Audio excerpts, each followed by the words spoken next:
Hello children, welcome to AIMS India's online classes. This is biology session, animal tissues part 5. So in the last class we have studied about the muscular tissue, the types of muscles and their functions.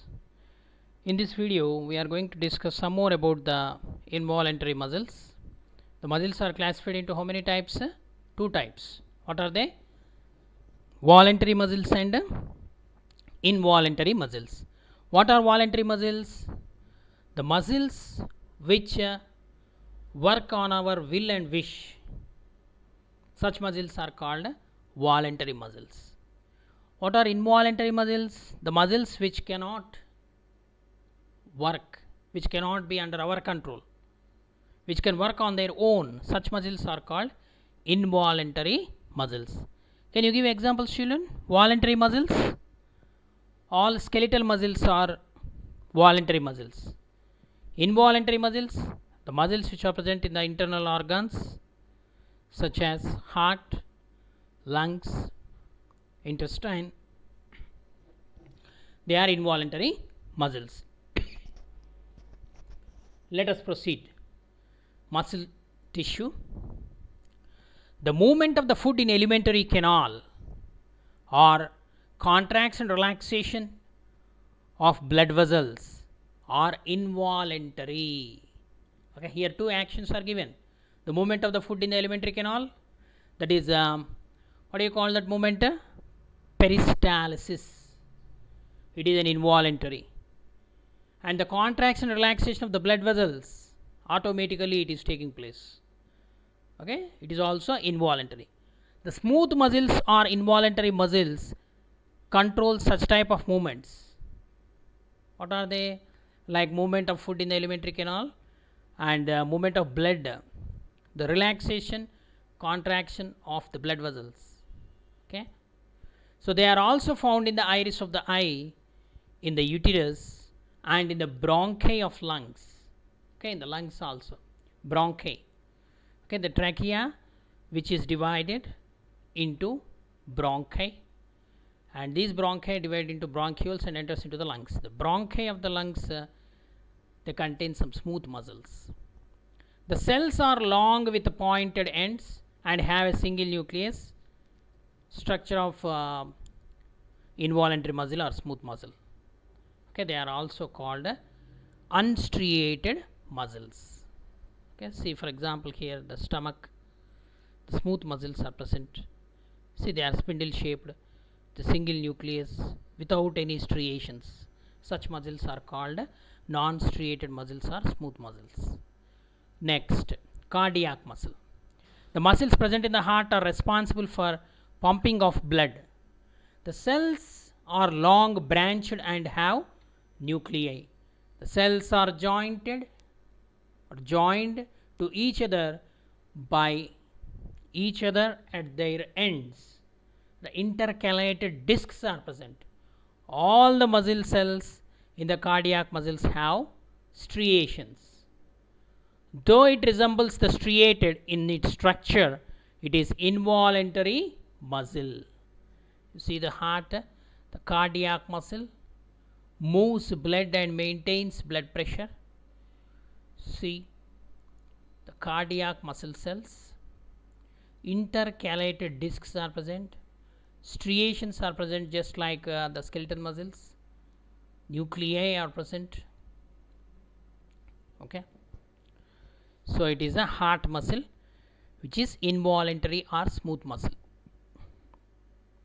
And the last tissue among the animal tissues, nerve tissue. Okay, total animal tissues are how many? 4. Epithelial tissues, connective tissue, muscular tissue, and the nervous tissue or nerve tissue. If you put your finger in a glass of hot water, how do you feel? You feel hot and you immediately remove your finger.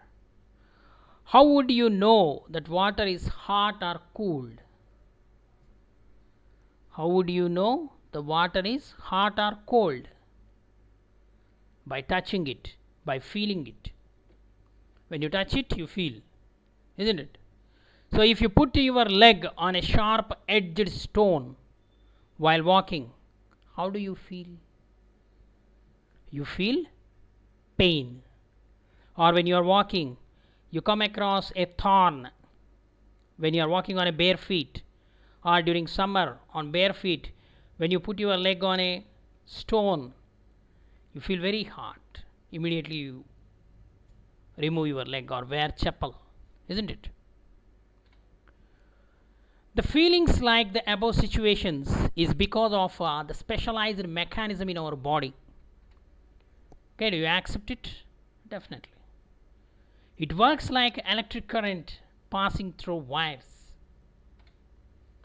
Brain, spinal cord and nerves play an active role in this mechanism. Okay, this is called reflex mechanism. Okay, when a sharp light fall on your eyes, immediately we close our eyelids, isn't it? Okay, when you touch a sharp object, immediately we remove our hand. When you touch a hard object, we remove our hand. Okay, these are all related to the one mechanism which is under the control of brain spinal cord. Okay, so there are sense organs. There are several sense organs are there, out of which how many sense organs? 5 main sense organs. What are they? Eyes, ears, nose, tongue and skin. The skin is the most important sense organ. It is a versatile organ, performs many functions. Okay, so skin is having several layers. We studied in the epidermal tissue. We studied under the epithelial tissue. So epidermis, dermis and hypodermis, 3 layers are present in the skin. It is made up of different types of the dermis layer contains many receptor cells. The receptors for the pain, Pacinian corpuscles, which senses the pressure. Pressure receptors are called Pacinian corpuscles. And nociceptors, they sense the pain receptors. Then Meissner's corpuscles, they sense the touch, or tactile receptors they are called. And heat and cold receptors are present, they are called thermoreceptors. Okay, so all the different see here, sunlight very hot we feel. Okay, here with sharp object, when it is prickled we feel pain. Okay, when it is pain, these Pacinian corpuscles will detect, nociceptors will detect the pain, and pressure detected by Pacinian corpuscles, and touch, this is the Meissner's corpuscles, senses the touch, and heat and cold, these thermoreceptors will detect. These receptors are connected with the neurons. The neurons will carry that message to the concerned main organs, brain and spinal cord.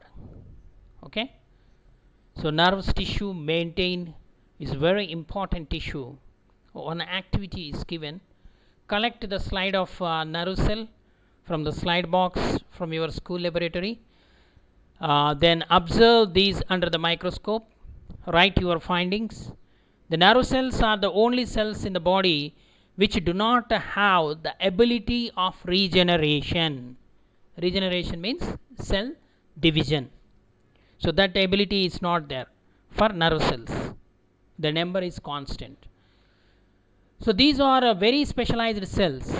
No two neurons or nerve cells in the nervous system have similar appearance.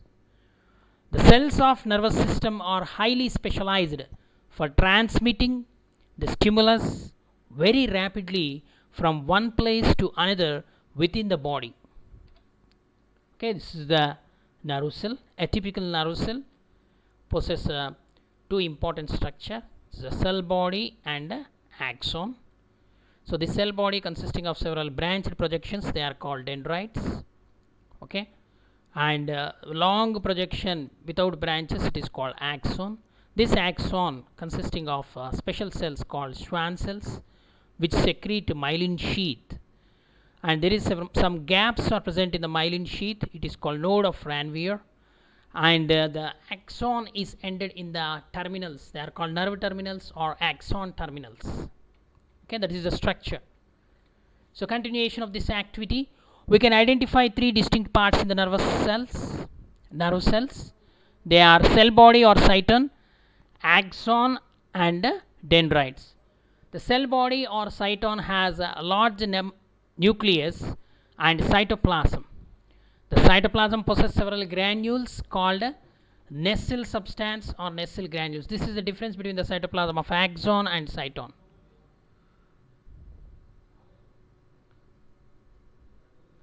Nessel granules are present in the cytoplasm of cell body.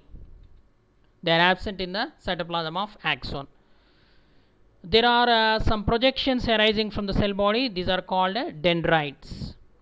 Okay, see here the image given in the textbook.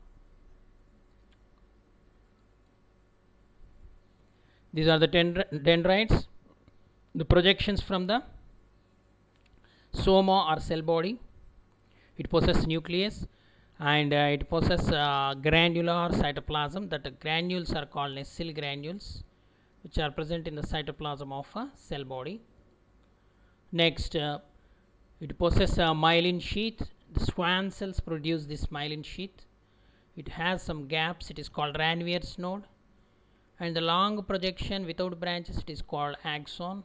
Axon ends in the nerve terminals. Okay. Further, the dendrites are sharp branched more in number compared to axon.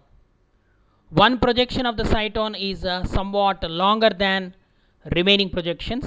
This is called axon. Some nerve cells have axon covered with a sheath like structure called a myelin sheath. If that myelin sheath is present, it is called myelinated axons or myelinated neurons. If it is absent, unmyelinated or non-myelinated neurons. So especially that myelin sheath helps in the effective nerve transmission. It prevents the leakage of the electrical impulse. Okay, nodes, some gaps are present in that myelin sheath. They are called nodes of Ranvier or Ranvier nodes. The axon of the nerve cell is connected with the dendrites of nearby nerve cell. Okay, so these nerve cells are connected to each other and form nerve fibers. Okay, or nerves. What are nerves? Nerves are nothing but they are formed by these neurons. Okay, axon of the nerve cell is connected with the dendrites of a nearby nerve cell to frame web-like structure throughout the body. Okay, there are different types of neurons. For example, if no dendrites, then only one dendrite unipolar, the cell body is present, only axon is present. Bipolar, 2. Okay, multipolar, several dendrites are present. And pseudo unipolar. Okay, these are the different types of neurons seen in the vertebrates brain. Okay, from fishes to mammals. Nerve transmission. How the nerve transmission occur? It is also called nerve impulse. Nerve impulse. Nerve impulse is an electrical phenomenon that occurs because of a difference in the electrical charge across the plasma membrane of a neuron. So especially the ions like sodium, potassium and chloride ions, the difference in that movement of these ions through the plasma membrane of the neuron will create some electrical impulses. It is called nerve impulse. The action potential travels rapidly down the neuron's axon as an electrical current. Okay. So a nerve impulse is transmitted to another cell at either an electrical or a chemical synapse. See here, these are the dendrites, and these are all axon, hillock. The electrical direction, the signal of electrical impulse will pass from axon to the dendrites of another neuron. So dendrites receive the impulses, and axon nerve terminals help in the transmission of nerve impulses. Okay, there is a gap between the effector organ and the nerve terminals. So there is a small gap is present. So that gap is called synapse. That gap is called synapse. So this synapse help in effective nerve transmission. Okay, that effector may be another neuron, or it may be the tissue. Okay. Okay, children, this is about the animal tissues. Thank you for watching our video. Please subscribe our channel and press the bell icon for receiving latest updates.